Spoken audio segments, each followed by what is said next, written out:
होते हैं दोस्तों। और कृष्ण कहते हैं कि अक्षरों में मैं अकार हूं। अकार का अर्थ है अ अक्षर, यानी कि हमारी वर्णमाला जहां से शुरू होती है वो अ।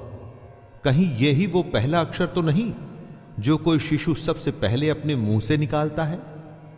कृष्ण कहते हैं कि समासों में मैं द्वंद्व नामक समास हूं। द्वंद्व समास यानी कि वो समास जिसमें दोनों पद प्रधान होते हैं।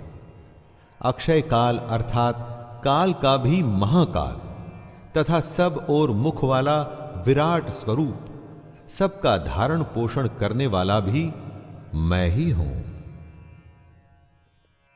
मृत्युः सर्वहरश्चाहम् उद्भवश्च भविष्यताम् कीर्तिः श्रीर्वाक्च नारीणां स्मृतिर्मेधा धृतिः क्षमा। कृष्ण अपने बारे में ही विभूतियां बताते हुए कह रहे हैं कि मैं सबका नाश करने वाला मृत्यु और उत्पन्न होने वालों का उत्पत्ति हेतु हूं। जब कोई पैदा होता है तो उसका कारण वजह कृष्ण है। जिस भी किसी का जन्म हो रहा है उसकी वजह कृष्ण को ही माने। और फिर जब देह का समय पूरा हो जाता है, जब समय हो जाता है आत्मा के शरीर को बदलने का, तो मृत्यु भी कृष्ण ही है। स्त्रियों में कीर्ति यानी कि ग्लोरी दोस्तों, श्री यानी कि सम्मान, वाक यानी कि बोलना, स्मृति मेधा यानी कि इंटेलेक्ट, धृति यानी कि बराबरी और क्षमा मैं ही हूं। बृहत्साम तथा साम्नां गायत्री छन्दसामहं मासानां मार्गशीर्षोऽहं ऋतूनां कुसुमाकरः। श्रुति यानी कि सुना हुआ, ईश्वर की वो वाणी जो सुनी जाती है। कृष्ण अपना परिचय देते हुए अर्जुन से कह रहे हैं, गायन करने योग्य श्रुतियों में मैं बृहत्साम हूं। बृहत्साम का मतलब होता है ऐसा गायन जो स्वर्ग लोक श्रेष्ठत्व, मन और तेज को स्वर आलाप से व्यंजित करता हो, यानी कि वो सबसे बड़ा गायन जो ऋचाओं में स्वर प्रधान है। छंदों में गायत्री छंद हूं, यानी कि गायत्री महामंत्र, तथा महीनों में मार्गशीर्ष और ऋतुओं में वसंत भी मैं ही हूं। द्यूतं छलयतामस्मि तेजस्तेजस्विनामहं जयोस्मि व्यवसायोस्मि सत्वं सत्ववतामहं। छल कई तरीके के होते हैं। पैसों का छल होता है, रिश्तों में छल होता है, राजनीतिक छल होता है। जैसे दोस्तों क्रिकेट में मैच फिक्सिंग जैसे छल भी तो होते हैं ना। जितने भी छल हैं इनमें सबसे भयंकर छल कौन सा होता है वो जानते हैं? जो पल में कुछ भी करने की क्षमता रखता हो वो है जुआ।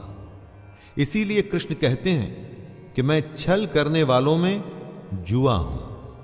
प्रभावशाली पुरुषों का जो प्रभाव है, उनका जो ओज है, वो भी कृष्ण ही है। जो जीत जाते हैं उनकी विजय कृष्ण है।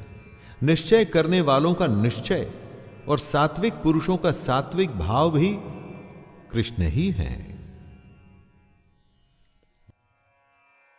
वृष्णीनां वासुदेवोऽस्मि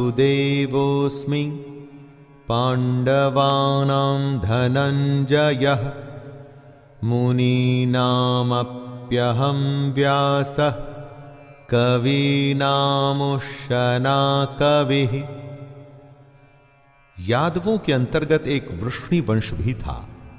उसी के संदर्भ में कृष्ण कहते हैं कि वृष्णि वंशियों में मैं वासुदेव हूं, अर्थात जो इस समय स्वयं अर्जुन के सामने खड़े थे वो कृष्ण। कृष्ण आगे कहते हैं कि पांडवों में वो धनंजय हैं, अर्थात अर्जुन। पांडवों में हर किसी के पास गुणों की कमी नहीं थी, लेकिन उनमें सर्वश्रेष्ठ अर्जुन ही थे। तो स्वाभाविक ही है कि उन सब में से अगर कोई कृष्ण हो सकता था तो अर्जुन। मुनियों में वो वेद व्यास है, महाभारत के महान रचयिता, और कवियों में शुक्राचार्य कवि भी कृष्ण ही हैं। दंडो दमयतामस्मि नीतिरस्मि जिगीषताम् मौनं चैवास्मि गुह्यानां ज्ञानं ज्ञानवतामहम्। मैं दमन करने वालों का दंड अर्थात दमन करने की शक्ति हूं। दबाने का काम सिर्फ शक्ति का काम होता है, उसमें और कुछ काम नहीं आता। इसीलिए जिन्होंने दमन करना है, दबाना है, उनके दबाने की शक्ति कृष्ण है। जीतने की इच्छा वालों की नीति हो। जीतने के लिए बहुत कुछ करना पड़ता है, श्रम, इच्छा शक्ति, अभ्यास और जाने क्या क्या, लेकिन बिना नीति के जीत संभव नहीं है दोस्तों। गुप्त रखने योग्य भावों का जो रक्षक होता है वो होता है मौन, और वह मौन मैं हूं। अगर मौन नहीं टूटेगा तो कभी गुप्त भाव भी प्रकट नहीं होगा, और ज्ञानवानों का तत्व ज्ञान भी मैं ही हूं।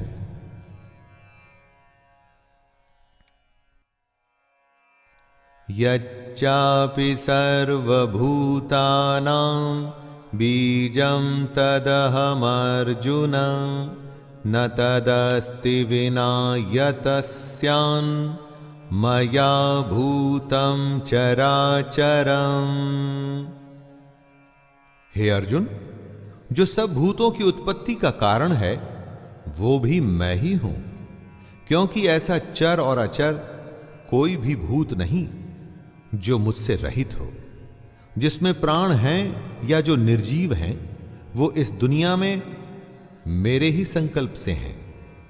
उसकी उत्पत्ति मुझसे ही हुई है और एक दिन उसने मुझ में ही विलीन हो जाना है। दोस्तों, जिनमें प्राण है उनकी आत्मा उसी परमात्मा कृष्ण का अंश है। कृष्ण उनमें हमेशा से विद्यमान है। अविद्या को हटाकर ज्ञान हासिल कर हम कृष्ण को अपने अंदर पा सकते हैं, और जो निर्जीव हैं वो प्रलय तक धरती पर मौजूद हैं और उसके बाद वापस से कृष्ण में ही मिल जाएंगे। नान्तोस्ति मम दिव्यानां विभूतीनां परन्तप एष तुद्देशतः प्रोक्तो विभूतेर्विस्तरो मया। कृष्ण अर्जुन को अपनी महिमा, अपना स्वरूप बता रहे थे। इसके बाद वो अर्जुन से कहते हैं कि हे परंतप, मेरी दिव्य विभूतियों का अंत नहीं है। मैंने अपनी विभूतियों का यह विस्तार तो तेरे लिए एक देश से अर्थात संक्षेप से कहा है। कृष्ण ने अपनी कई विभूतियों के बारे में अर्जुन से कहा। जीवन से जुड़े हर क्षेत्र से उन्होंने उदाहरण दिए। इतना कुछ कहने के बाद भी उनकी विभूतियों का अंत नहीं हुआ। हो भी नहीं सकता दोस्तों। कृष्ण का कहना है कि उनका कोई विस्तार नहीं, वो तो बिना सीमा के हैं। यद्यद्विभूतिमत्सत्त्वं श्रीमदूर्जितमेव वा तत्तदेवावगच्छत्वं मम तेजूषसंभवम्। इस श्लोक में कृष्ण अपनी सारी विभूतियों को एक सूत्र में बांधते हुए, जनरलाइज करते हुए कहते हैं दोस्तों कि जो जो भी विभूति युक्त अर्थात ऐश्वर्य युक्त, कांति युक्त और शक्ति युक्त वस्तु है, उसको तू मेरे तेज के अंश की ही अभिव्यक्ति जान। आप अपने चारों तरफ जो भी देखें, चाहे दमन देखें या प्रभावशाली व्यक्ति देखें, छल देखें या गायन सुने, हर किसी चीज, क्रिया, प्राणी में जो भी तेज, ऐश्वर्य और कांति से भरे हुए हों, तो यह जान लीजिएगा कि वो कृष्ण का ही अंश है। इससे सीखना है दोस्तों कि जो भी आप करें उसमें अगर सबसे उत्तम आपको होना है तो उसमें कृष्ण को ढूंढिए। अथवा बहु नैतेन किं ज्ञातेन तवार्जुन विष्टभ्याहमिदं कृत्स्नम् एकांशेन स्थितो जगत्। अपने इस श्लोक में कृष्ण अपनी विभूतियों को समेटते हुए अर्जुन से कहते हैं, हे अर्जुन, ये सब बहुत जानने से तेरा क्या प्रयोजन है? मैं इस संपूर्ण जगत को अपनी योग शक्ति के एक अंश मात्र से धारण करके स्थित हूं। कृष्ण ने अर्जुन को अपनी एक एक बात बताई दोस्तों, अपने हर रूप के बारे में ज्ञान दिया। लेकिन अब वो ऐसा कह रहे हैं कि इन सब बातों से अर्जुन का क्या मतलब? अर्जुन को और हमको सिर्फ एक ही बात से प्रयोजन होना चाहिए, अपने युद्ध, अपने कर्म और अपने कर्तव्य से। दोस्तों, ये था गीता का 10वां अध्याय। यहां पर हम परिचित हुए कृष्ण की विभूतियों से, कैसे हर अंश में, हर काम में, हर वस्तु में कृष्ण मौजूद हैं। बस देखने की, पहचानने की देर है कृष्ण को। आपको वे हर कहीं मिलेंगे, हर जगह मिलेंगे, हर एक में मिलेंगे। खैर, अब हम मिलेंगे 11वें अध्याय में। तब तक के लिए अपने दोस्त शैलेंद्र भारती को आज्ञा दीजिए। जय श्री कृष्ण।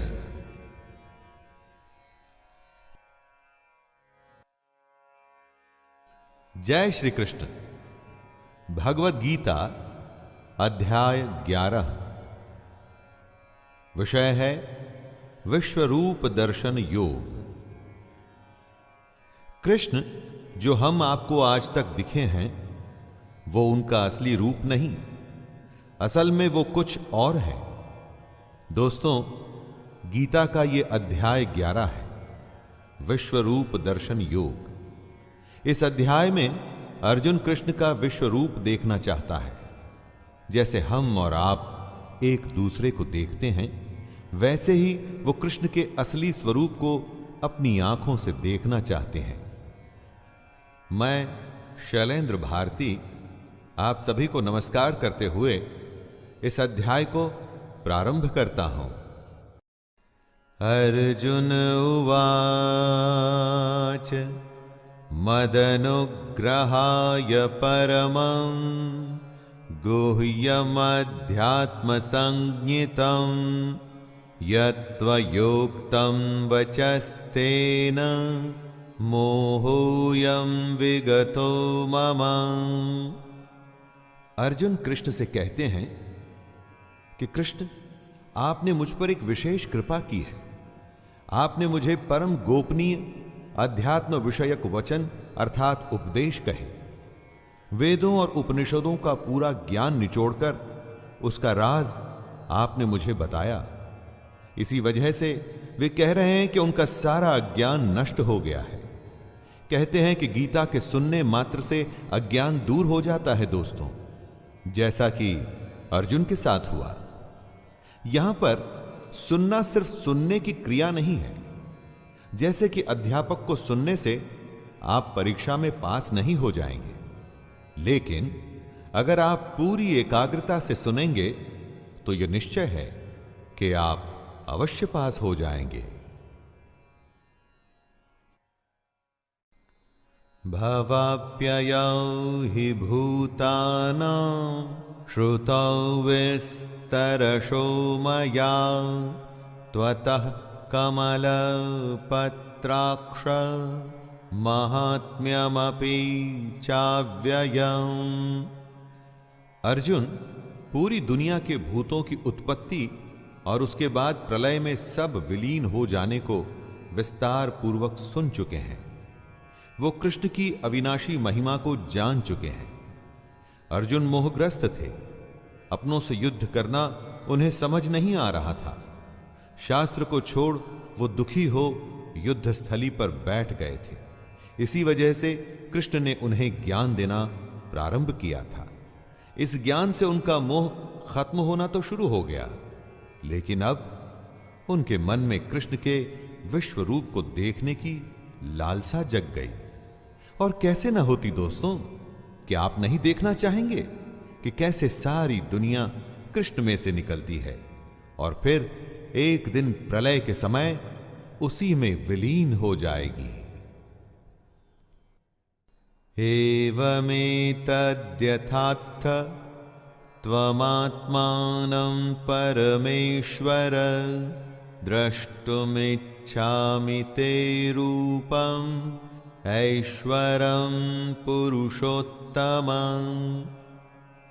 कृष्ण की महिमा अर्जुन ने स्वयं उनके मुख से सुन ली, वो तो ठीक है, परंतु अर्जुन परमेश्वर से कहता है, हे पुरुषोत्तम, आपके ज्ञान, ऐश्वर्य, शक्ति, बल, वीर्य और तेज से युक्त ऐश्वर्य रूप को मैं प्रत्यक्ष देखना चाहता हूं। कृष्ण ने अपनी जिस महिमा को अर्जुन को बताया उसे परम गोपनीय कहते हैं। बड़े बड़े ऋषियों को भी उनके बारे में नहीं पता था, लेकिन कृष्ण के लिए उनका भक्त ही सब कुछ है, चाहे वो अर्जुन हो या आप और हम। तो उन्होंने अर्जुन से और हम सबसे दुनिया के सबसे बड़े ज्ञान को बांटा दोस्तों।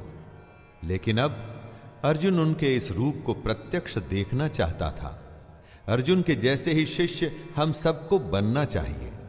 जब तक जिज्ञासा पूरी तरह शांत न हो जाए, हमें अपने टीचर को छोड़ना नहीं चाहिए।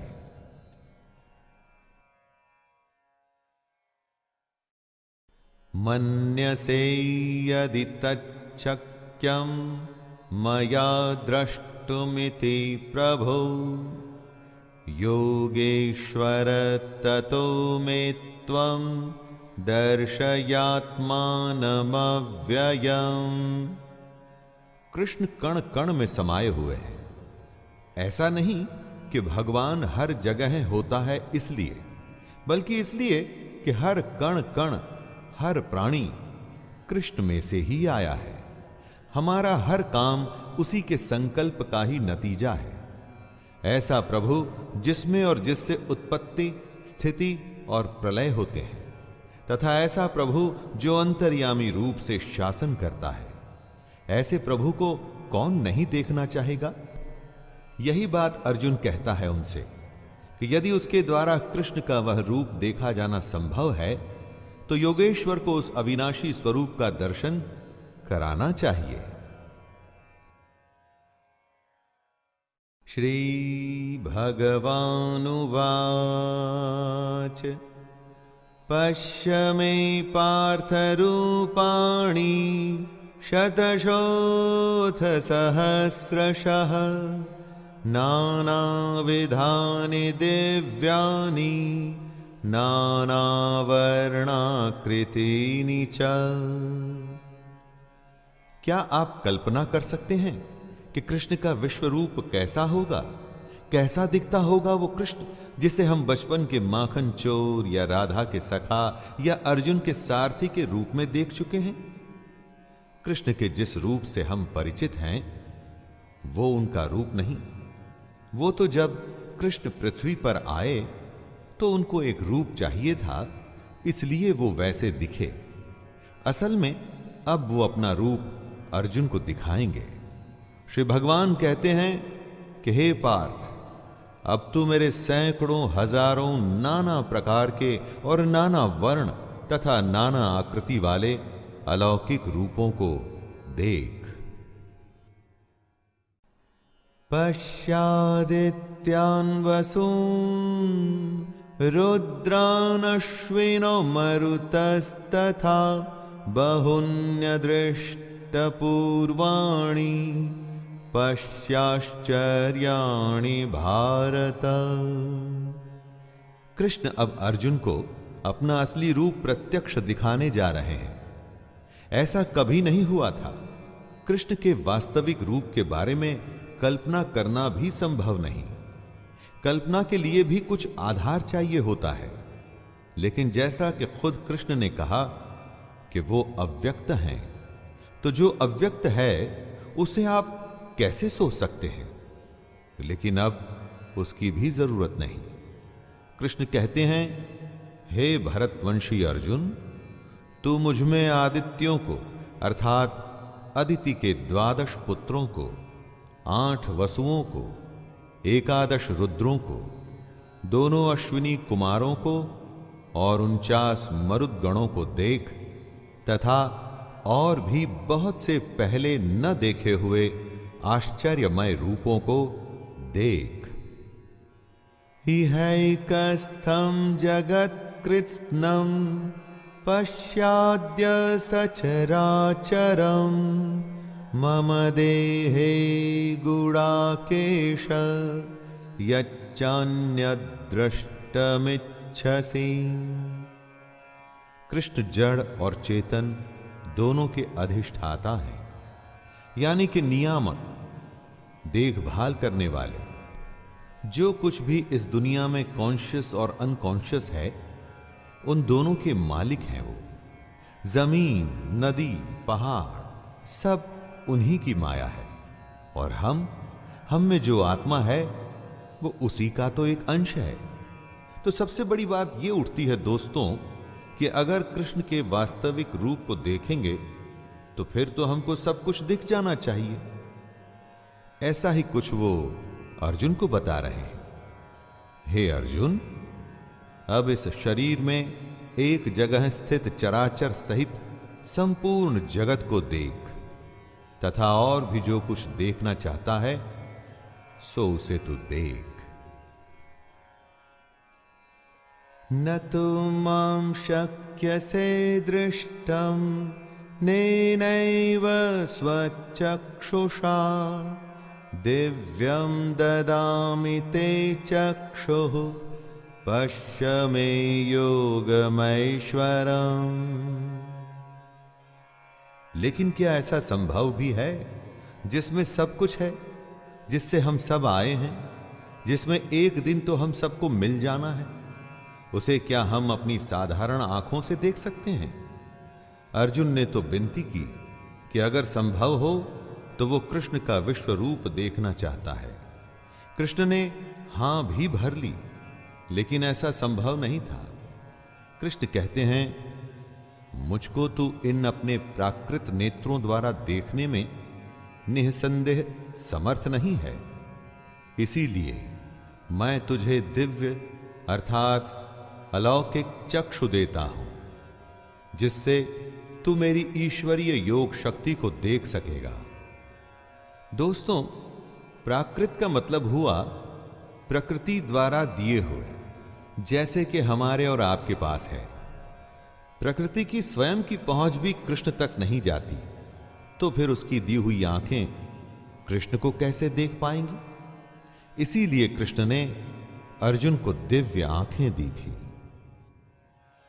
संजय उवाच एवमुक्त्वा ततो राजन् महायोगेश्वरो हरिः दर्शयामास पार्थाय परमं रूपमैश्वरम्। ये सारा आंखों देखा हाल संजय धृतराष्ट्र को सुना रहे हैं। स्वाभाविक है, संजय के माध्यम से ही ये गीता हम तक पहुंची। तो भाग्य देखिए कि अब अर्जुन जो देखेगा वो संजय भी देखेंगे। और धृतराष्ट्र देख तो नहीं सकते, लेकिन संजय के माध्यम से सुन तो पाएंगे ही, एकदम हमारे जैसे। ये बात और है कि संजय को भी दिव्य दृष्टि दी गई थी, ताकि वह कुरुक्षेत्र में हो रहे युद्ध का वर्णन दे सके। संजय कहते हैं, हे राजन, महायोगेश्वर और सब पापों के नाश करने वाले भगवान ने इस प्रकार कहकर उसके पश्चात अर्जुन को परम ऐश्वर्य युक्त दिव्य स्वरूप दिखलाया। अनेक वक्त्र नयनम अनेकाद्भुतदर्शनम् अनेकदिव्याभरणम् दिव्यानेकोद्यतायुधम् दिव्यमाल्याम्बरधरम् दिव्यगन्धानुलेपनम् सर्वाश्चर्यमयं देवम् अनंतं विश्वतोमुखम्। दोस्तों, अब जो कृष्ण का वर्णन आएगा उसको सुनने के साथ में अनुभव भी करते रहिएगा। अभी तक आपने कृष्ण की जो भी व्याख्या सुनी, अब उसका मूर्त रूप आपके सामने आएगा। जो सुना अब वो देखिए भी। संजय कहते हैं, अनेक मुख और नेत्रों से युक्त, अनेक अद्भुत दर्शनों वाले, बहुत से दिव्य भूषणों से युक्त और बहुत से दिव्य शस्त्रों को धारण किए हुए और दिव्य गंध का सारे शरीर में लेप किए हुए, सब प्रकार के आश्चर्यों से युक्त, सीमा रहित और सब ओर मुख किए हुए विराट स्वरूप परम देव परमेश्वर को अर्जुन ने देखा। देवी सूर्य सहस्रस्य भवेद्युगपदुत्थिता यदि भासदृशी सा स्यात् भासस्तस्य महात्मनः। क्या सूर्य से कभी आंख मिला सकते हैं? क्या एक टक उसे देख सकते हैं? कृष्ण के विराट रूप को देखना एक नहीं, हजारों सूर्य को देखने के समान है। इसीलिए अर्जुन अपनी प्राकृत आंखों से उसे नहीं देख सकते थे। इस विराट रूप का नजारा करने के लिए ही अर्जुन को दिव्य चक्षु दिए गए थे। संजय धृतराष्ट्र को बताते हैं कि जैसे ही कृष्ण का विराट रूप सामने आया तो ऐसा हुआ कि जैसे कि आकाश में हजार सूर्य एक साथ उदय हो गए हों। दोस्तों, हजार सूर्य जब एक साथ उदय हो तो सोचिए कितना प्रकाश होगा। इतना ही प्रकाश उस समय अर्जुन के सामने था। तत्रैकस् सारेगामा कारवां मिनी भक्ति। जय श्री कृष्ण। भगवद गीता अध्याय 11। विषय है विश्वरूप दर्शन योग। कृष्ण जो हम आपको आज तक दिखे हैं वो उनका असली रूप नहीं, असल में वो कुछ और है। दोस्तों, गीता का ये अध्याय 11 है, विश्वरूप दर्शन योग। इस अध्याय में अर्जुन कृष्ण का विश्वरूप देखना चाहता है। जैसे हम और आप एक दूसरे को देखते हैं, वैसे ही वो कृष्ण के असली स्वरूप को अपनी आंखों से देखना चाहते हैं। मैं शैलेंद्र भारती आप सभी को नमस्कार करते हुए इस अध्याय को प्रारंभ करता हूं। अर्जुन उवाच मदनुग्रहाय परमं गुह्यमध्यात्मसंज्ञितं यत्त्वयोक्तं वचस्तेन मोहोऽयं विगतो मम। अर्जुन कृष्ण से कहते हैं कि कृष्ण आपने मुझ पर आशा था। अर्जुन ने पहले जो सुना उसकी कल्पना भी नहीं की थी। अब जो वो देख रहा है उसके बारे में वो सोच भी नहीं पा रहा। अर्जुन एक अंत न होने वाले आश्चर्य से चकित है और उसका पूरा शरीर रोमांच से भर गया है। उसके सामने प्रकाशमय विश्वरूप परमात्मा स्वयं खड़े हैं। अर्जुन श्रद्धा भक्ति सहित सिर से प्रणाम करके अपने हाथ जोड़ लेता है। अर्जुन दुविधा में था, उसने अपना कर्म करने से मना कर दिया था। कृष्ण ने कहा कि वो उसे ज्ञान देंगे। अर्जुन ज्ञान लेने लगा, सवाल करने लगा। उसे नहीं पता था कि उसे क्या मिलेगा।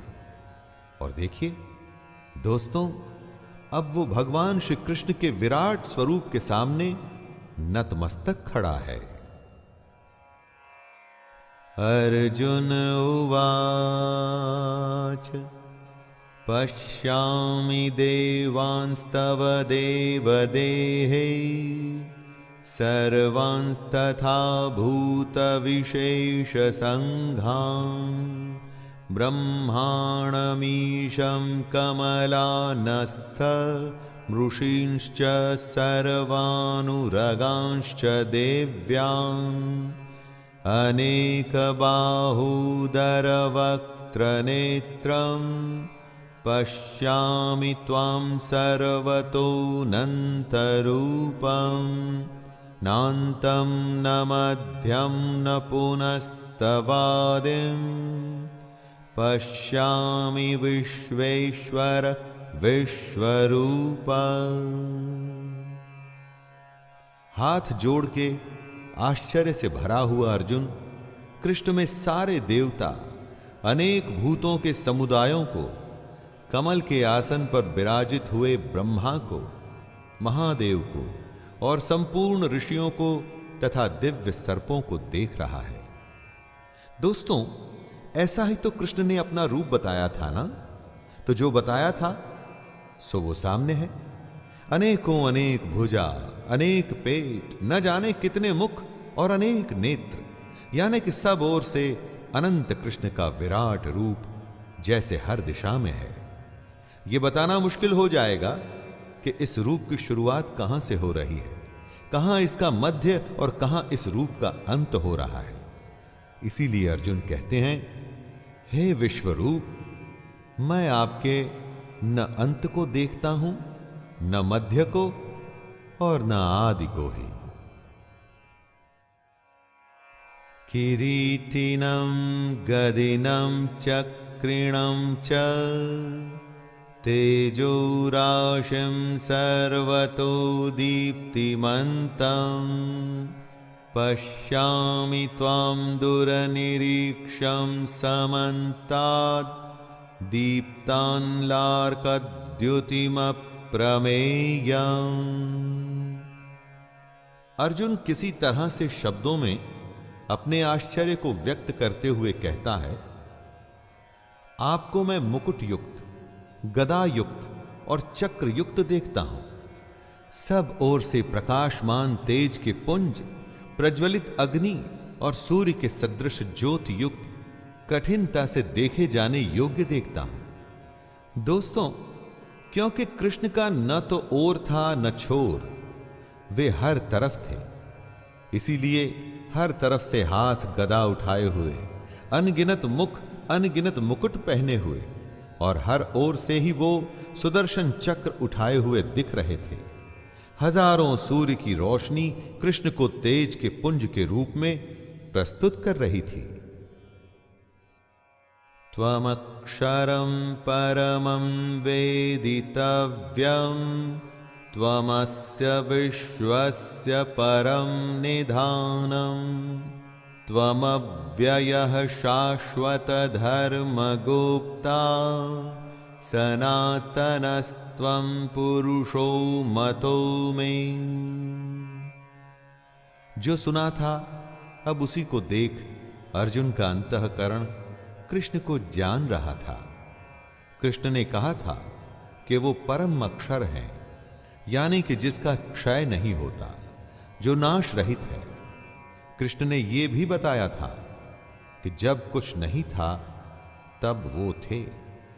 कृष्ण उस समय को भी जानते हैं जब अर्जुन नहीं था, और आने वाले उस समय को भी जो अभी आया नहीं है। इसीलिए अर्जुन कृष्ण को इस जगत के परम आश्रय, अनादि धर्म के रक्षक, अविनाशी सनातन पुरुष हैं ऐसा बता रहा है। कृष्ण के इस विराट रूप को देख सारेगामा कारवां मिनी भक्ति। जय श्री कृष्ण। भगवद गीता अध्याय 11। विषय है विश्वरूप दर्शन योग। कृष्ण जो हम आपको आज तक दिखे हैं वो उनका असली रूप नहीं, असल में वो कुछ और है। दोस्तों, गीता का ये अध्याय 11 है, विश्वरूप दर्शन योग। इस अध्याय में अर्जुन कृष्ण का विश्वरूप देखना चाहता है। जैसे हम और आप एक दूसरे को देखते हैं, वैसे ही वो कृष्ण के असली स्वरूप को अपनी आंखों से देखना चाहते हैं। मैं शैलेंद्र भारती आप सभी को नमस्कार करते हुए इस अध्याय को प्रारंभ करता हूं। अर्जुन उवाच मदनुग्रहाय परमं गुह्यमध्यात्मसंज्ञितं यत्त्वयोक्तं वचस्तेन मोह। मुश्किल है, कृष्ण का ये तेज पूरे जगत का पालन पोषण करता हुआ दिख रहा है। द्यावा पृथिव्योरिदमन्तरं हि व्याप्तं त्वयैकेन दिशश्च सर्वाः दृष्ट्वाद्भुतं रूपमुग्रं तवेदं लोकत्रयं प्रव्यथितं महात्मन्। जब हम इस दुनिया को देखते हैं तो नीचे धरती, बीच में वायु और ऊपर आकाश दिखता है। इन तीनों के बीच की दुनिया दिखती है, इसमें विचरते हुए प्राणी दिखते हैं। अब एक ऐसे दृश्य की कल्पना करने का प्रयास करिए दोस्तों कि स्वर्ग और पृथ्वी के बीच का संपूर्ण आकाश तथा सब दिशाएं कृष्ण से ही परिपूर्ण है। कहने का अर्थ है कि आपकी दृष्टि जिधर भी जाए आपको सिर्फ और सिर्फ कृष्ण ही दिखाई दे। ऐसा रूप अलौकिक है जो इस लोक का नहीं और साथ में बेहद भयंकर भी है। इतना भयंकर है कि तीनों लोक अति व्यथा को प्राप्त हो रहे हैं। हमीहि त्वां सुरसंघा विशन्ति केचिद्भीताः प्राञ्जलयो गृह्णन्ति स्वस्तीत्युक्त्वा महर्षि सिद्धसंघाः स्तुवन्ति त्वां स्तुतिभिः पुष्कलाभिः। अर्जुन कृष्ण के विराट रूप को देख अपनी समझ से उसका वर्णन कर रहे हैं। धरती से आकाश तक जितनी ही दिशाएं हैं उनमें उन्हें सिर्फ और सिर्फ कृष्ण दिख रहे हैं। अर्जुन आगे बताते हैं कि देवताओं के समूह कृष्ण में प्रवेश कर रहे हैं। उनमें से भयभीत होकर हाथ जोड़े कृष्ण के नाम और गुणों का उच्चारण कर रहे हैं। न जाने कितने ही महर्षि और सिद्ध पुरुषों के समुदाय कल्याण हो ऐसा कहकर उत्तम उत्तम स्तोत्रों द्वारा कृष्ण की स्तुति कर रहे हैं। चराचर जगत हो या कि देवता, सब कृष्ण से उत्पत्ति पाते हैं और उसी में प्रवेश कर जाते हैं।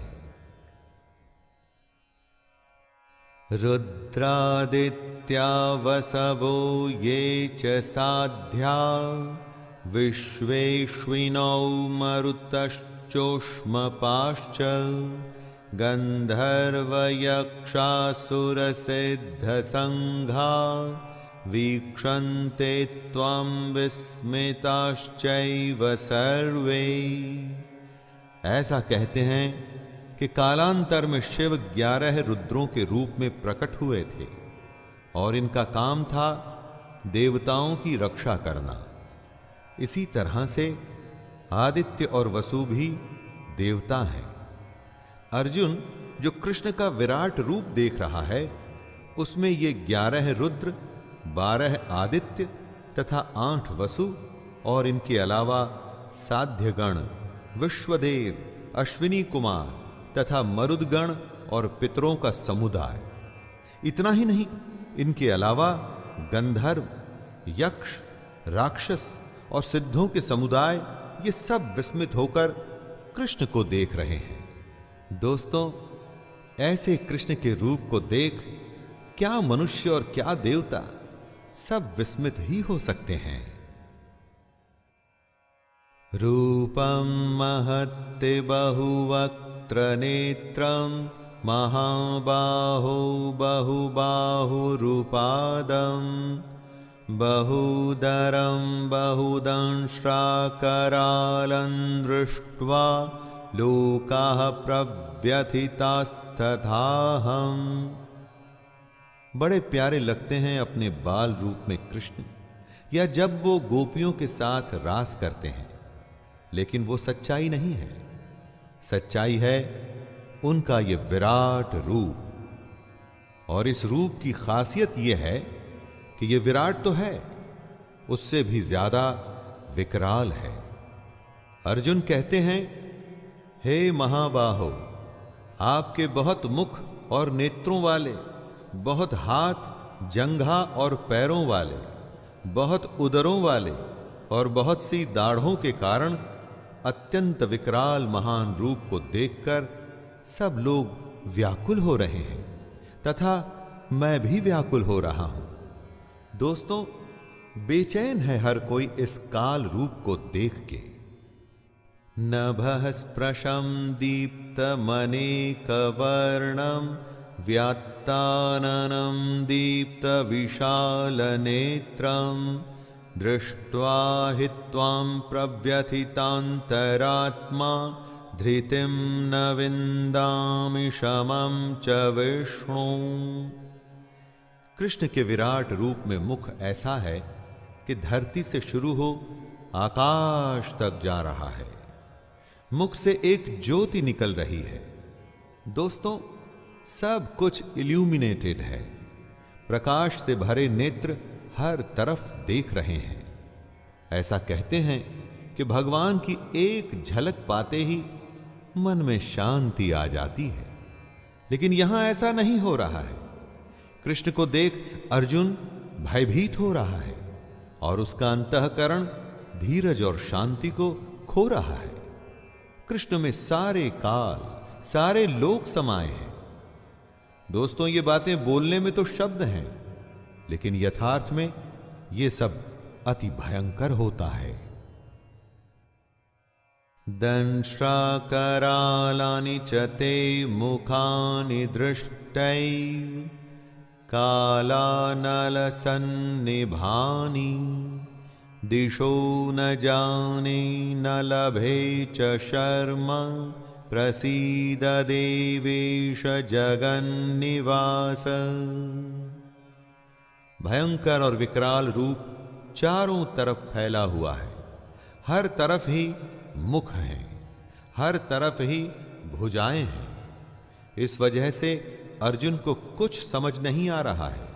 उसका दिशा बोध खत्म हो गया है। हमारी दृष्टि का एक केंद्र बिंदु होता है, उसके चारों तरफ की दुनिया हमें समझ में आती है, लेकिन जब कोई फिक्स्ड एक्सिस नहीं होती तो समझें कैसे? जैसे समुद्र में होता है चारों तरफ पानी ही पानी, और अगर आसमान में भी बादल हो तो कौन सी दिशा कहां है कुछ समझ में नहीं आता। यही हालत अर्जुन की थी। दोस्तों,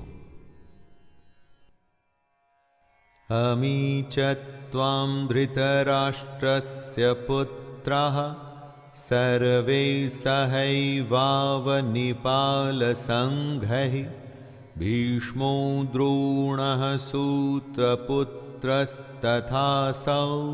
साहस्मदीयैरपि योधमुख्यैः वक्त्राणि ते त्वरमाणा विशन्ति दंष्ट्राकरालानि भयानकानि केचिद्विलग्ना दशनान्तरेषु सन्दृश्यन्ते चूर्णितैरुत्तमाङ्गैः। अभी तक तो अर्जुन को रुद्र, आदित्य, वसु और देवता दिख रहे थे, लेकिन अब उसे कुछ ऐसा दिख रहा है जो और भी विस्मयकारी है। धृतराष्ट्र के सभी पुत्र, उनका साथ दे रहे राजाओं के समुदाय सब कृष्ण में प्रवेश कर रहे हैं। इतना ही नहीं, भीष्म पितामह, द्रोणाचार्य और कर्ण स्वयं अर्जुन के पक्ष के राजा और योद्धा भी विकराल भयानक मुखों में बड़े वेग से दौड़ते हुए प्रवेश कर रहे हैं। मुख में जाते हुए वो चकनाचूर हो गए हैं। कई एक चूर्ण हुए सिरों सहित कृष्ण के दांतों के बीच में लगे हुए दिख रहे हैं। दृश्य ऐसा है कि सोच के रोंगटे खड़े हो जाते हैं। अर्जुन तो स्वयं अपनी दिव्य दृष्टि से यह सब प्रत्यक्ष देख रहा था। ऐसा ही उसने चाहा था दोस्तों, और ऐसा ही कृष्ण ने उसे दिखाया। यथा नदीनां बहवोऽम्बुवेगाः समुद्रमेवाभिमुखा द्रवन्ति तथा तवामी नरलोकवीरा विशन्ति वक्त्राण्यभिविज्वलन्ति। नदियां कैसे दौड़ती हुई समुद्र में प्रवेश कर जाती हैं, जैसे वही उनकी नियति हो। और एक नहीं, अनेक नदियां समुद्र में प्रवेश करती हैं। ऐसे ही ये नरलोक के वीर जो महाभारत के महान धर्म युद्ध में भाग लेने आए हैं, ये सभी योद्धा कृष्ण के प्रज्वलित मुखों में प्रवेश कर रहे हैं। जीवन का यथार्थ क्रूर रूप से अर्जुन और हमारे सामने पेश हो रहा है। यही तो कृष्ण ने कहा भी था कि एक दिन सब उनको ही प्राप्त हो जाते हैं। योद्धा जब अपना कर्म करते हुए लड़ते हैं, वीर गति को प्राप्त होते हैं, तो वो भी कृष्ण को ही प्राप्त होते हैं। और ऐसा ही यहां भी हो रहा है। यथा प्रदीप्तं ज्वलनं पतंग अविशन्ति नाशाय समृद्धवेगाः तथैव नाशाय विशन्ति लोकास्तवापि वक्त्राणि समृद्धवेगाः। ज्योति को देख पतंगा कैसे उड़ता हुआ आता है और नष्ट हो जाता है, ऐसा सदियों से, शायद प्रकृति की शुरुआत से हो रहा है। दोस्तों, ये मोह कैसा होता है जो पतंगे को ज्योति की तरफ खींच के ले आता है? साइंस के पास इसका जवाब अवश्य होगा, लेकिन कृष्ण ने बताया कि हर किसी का स्वभाव उनके संकल्प से होता है। अर्जुन ये देख रहा है कि पतंगों की ही तरह सब इन जलते हुए मुखों में दौड़ते हुए प्रवेश कर रहे हैं। यही तो इन योद्धाओं की भी नियति है, इनका अंत है। लेलिह्यसे ग्रसमानः समन्ताल् लोकान् समग्रान् वदनैर्ज्वलब्धिः तेजोभिरापूर्य जगत् समग्रम् भासस्तवोग्रः प्रतपन्ति विष्णु। अर्जुन सबसे महान योद्धा है और वो जो दृश्य देख रहा है उससे व्याकुल है, भयभीत है। वो जो देख रहा है उसका वर्णन आसान नहीं। अर्जुन कहता है, आप उन संपूर्ण लोकों को प्रज्वलित मुखों द्वारा ग्रास करते हुए सब ओर से बार बार चाट रहे हैं। हे विष्णु, आपका उग्र प्रकाश संपूर्ण जगत को तेज द्वारा परिपूर्ण करके तपा रहा है। कृष्ण के अनगिनत मुखों से निकलती अग्नि से सब कुछ तप चुका है। जितने भी योद्धा इन मुखों की तरफ तेज गति से आ रहे हैं, इन सबको खाते हुए ये मुख साथ में उनको चाट भी रहे हैं। दृश्य भयानक और विकराल होने के साथ विभस्त भी है। आख्याहि में को भवानुग्र रूपो नमोस्तु ते देववर प्रसीद विज्ञातुमिच्छामि भवन्तमाद्यं नहि प्रजानामि तव प्रवृत्तिम्। व्याकुल और परेशान हो अर्जुन आखिर पूछ ही बैठता है, प्रभु मुझे बतलाइए कि कि आप उग्र रूप वाले कौन हैं? हे देवों में श्रेष्ठ, आपको नमस्कार हो। आप प्रसन्न होइए। आदि पुरुष, आपको मैं विशेष रूप से जानना चाहता हूं, क्योंकि मैं आपकी प्रवृत्ति को नहीं जानता। अर्जुन ने अपनी जिज्ञासा को शांत करने के लिए कृष्ण से विनती की थी कि वो उनका विश्व रूप देखना चाहता है, लेकिन यहां उल्टा हो गया। जिज्ञासा शांत तो नहीं हुई, बल्कि और बढ़ गई। उसके मन में कितने ही प्रश्न आ गए। सबसे बड़ा कि वो कृष्ण की प्रवृत्ति को जानना चाहता है। कालोस्मि लोकक्षयकृत प्रवृद्धो लोकान् समाहर्तुमिह प्रवृत्तः ऋतेऽपि त्वां न भविष्यन्ति सर्वे येव स्थिताः प्रत्यनीकेषु योधाः।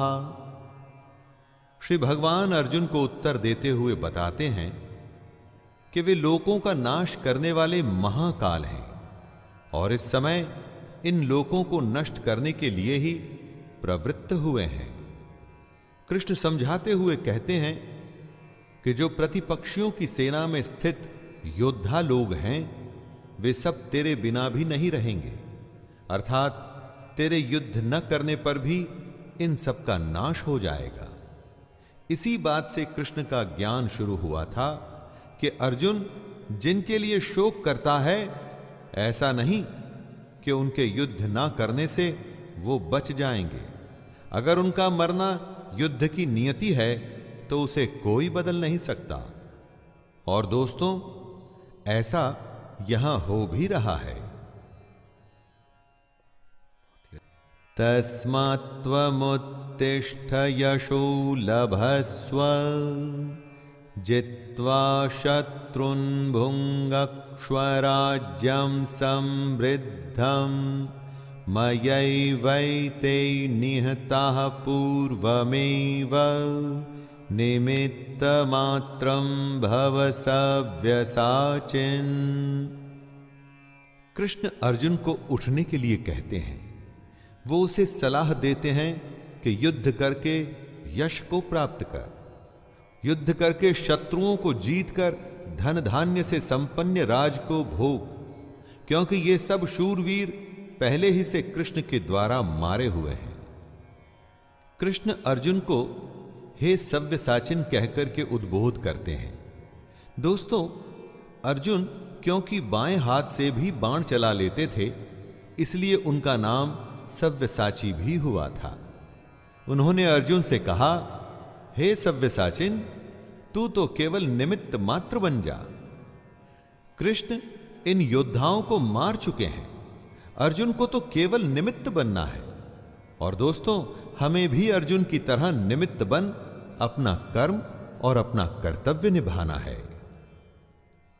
द्रोणं च भीष्मं च जयद्रथं च कर्णं तथान्यानपि योधवीरान् मया हतांस्त्वं जहिमा व्यथिष्ठा युध्यस्व जेतासि रणे सपत्नाम्। अर्जुन ने जब देखा कि उसे अपने गुरु, मामा, चाचा, ताऊ, पितामह के ऊपर बाण चलाने पड़ेंगे, उन्हें मारना पड़ेगा, तो वो विषाद से भर गया था। अपना धनुष एक तरफ रख वो दुख में बैठ गया था।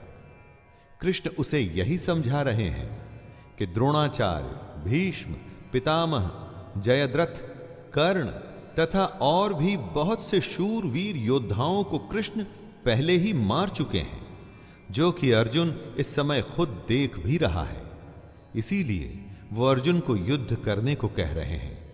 वो अर्जुन से कहते हैं, तू मार, भय मत कर, निसंदेह तो युद्ध में बैरियों को जीतेगा, इसलिए युद्ध कर।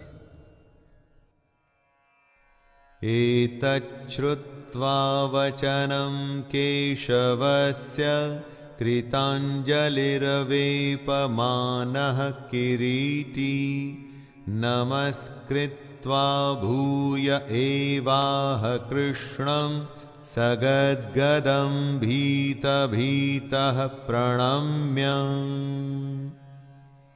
संजय कहते हैं, केशव भगवान की इन बातों को सुनकर मुकुटधारी अर्जुन अपने हाथ जोड़ लेता है, कांपते हुए नमस्कार करता है। दिख रहा है कि अर्जुन अत्यंत ही भयभीत है और इसी डरी हुई हालत में कृष्ण को प्रणाम करते हुए वो कुछ कहने की कोशिश कर रहा है। अर्जुन ने जो देखा वो तो अकल्पनीय से भी परे है। ऐसा सोचना तो दूर, ऐसे किसी विचार के आसपास भी कभी अर्जुन नहीं पहुंच पाया था। अर्जुन क्या, कोई भी नहीं पहुंचा था। सैकड़ों हजारों सालों में बस कुछ गिनती के ज्ञानी ही होंगे जिन्हें भगवान के इस रूप के बारे में पता होगा, वरना अर्जुन और मेरे आपके जैसे लोग तो बस अपने जीवन में इतना लगे रहते हैं कि ईश्वर के विराट रूप के बारे में कभी सोचते ही नहीं। अर्जुन उवाच स्थाने ऋषिकेश तव प्रकीर्त्या जगत्प्रहृष्यत्यनुरज्यते च रक्षांसि भीतानि दिशो द्रवन्ति सर्वे नमस्यन्ति च सिद्धसंघाः। डरे और सहमे हुए कांपते हुए अर्जुन कहता है, प्रभु आप तो अंतर्यामी हैं। ये एकदम ठीक ही है कि आपके नाम, गुण और प्रभाव के कीर्तन से जगत अति हर्षित हो रहा है और अनुराग को भी प्राप्त हो रहा है, तथा भयभीत राक्षस लोग दिशाओं में भाग रहे हैं और सब सिद्ध गणों के समुदाय नमस्कार कर रहे हैं।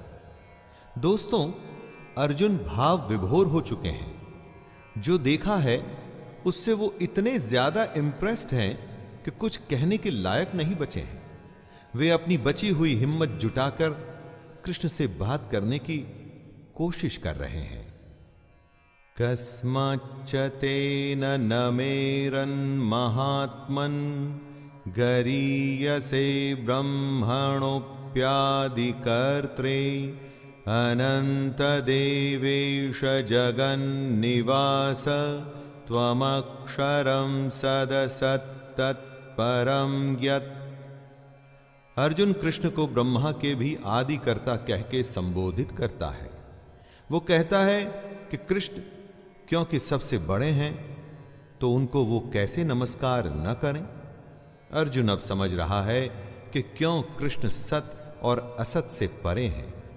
अर्जुन समझ रहा है कि कृष्ण अक्षर अर्थात सच्चिदानंद घन ब्रह्म है। एक होता है सुना हुआ, किताबों से हासिल हुआ ज्ञान, और एक होता है दोस्तों प्रैक्टिकल एक्सपीरियंस। कृष्ण ने जो ज्ञान दिया वो थियरी तो दिलचस्प थी, बहुत अच्छी थी, लेकिन जब अर्जुन ने साक्षात देखा, ऐसा देखा कि उसके होश उड़ गए। सच्चिदानंद घन ब्रह्म का रूप उसके सामने है। त्वमादिदेवः पुरुषः पुराण त्वमस्य विश्वस्य परं निधानं वेत्तासि वेद्यं च परं च धाम त्वया ततं विश्वमनन्तरूप। कृष्ण आदि देव और सनातन पुरुष हैं। सबसे आदि में जब कुछ भी नहीं था तब कृष्ण थे। वो आज भी हैं और इस सृष्टि के बाद भी होंगे। इसी से वो सनातन होते हैं। हमारा और आपका ज्ञान सांसारिक है, यानी कि वर्ल्डली। हमारी सारी साइंस पिछले कई 100 सालों से तरक्की करती हुई अभी भी इस ब्रह्मांड की सच्चाई ढूंढ रही है, और वही सच्चाई अब सामने आ रही है जो हजारों साल पुराने इन धर्म ग्रंथों में, गीता में लिखी हुई है। ऐसा कैसे हुआ? तो क्या यह ज्ञान हमारे आज के ज्ञान से भी ऊपर है दोस्तों? जरा सोच के देखिएगा।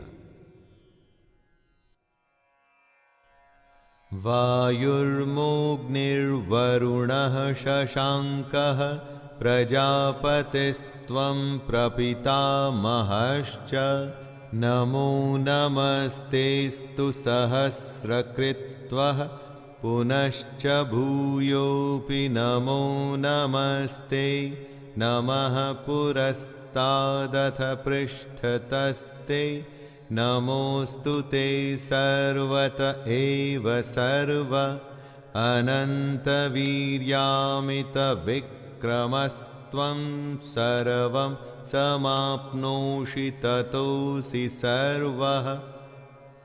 कृष्ण का साक्षात विराट रूप देख अर्जुन अपनी सुध बुध खो बैठता है। वो स्वयं को नियंत्रण में लाते हुए समझ रहा है कि आखिर कृष्ण क्या है।